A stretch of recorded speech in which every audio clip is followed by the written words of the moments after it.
Can I combine different plants or remedies? You can combine different plants or remedies if they have similar or complementary properties and uses, and if they do not have any adverse interactions or contraindications. Combining plants or remedies can enhance their effectiveness, synergy, and diversity, as well as create more pleasant flavors or aromas.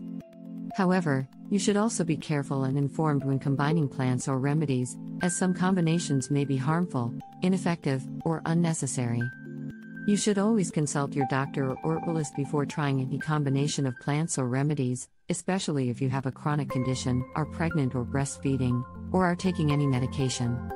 Some examples of plants or remedies that can be combined are chamomile and lavender.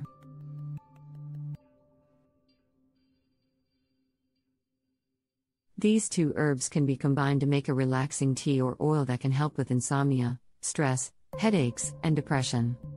Echinacea and elderberry. These two herbs can be combined to make a syrup or tincture that can help boost immunity and fight colds, flu, infections, and inflammation. Ginger and turmeric. These two spices can be combined to make a tea or powder that can help with digestion, nausea, pain, and inflammation. Calendula and comfrey.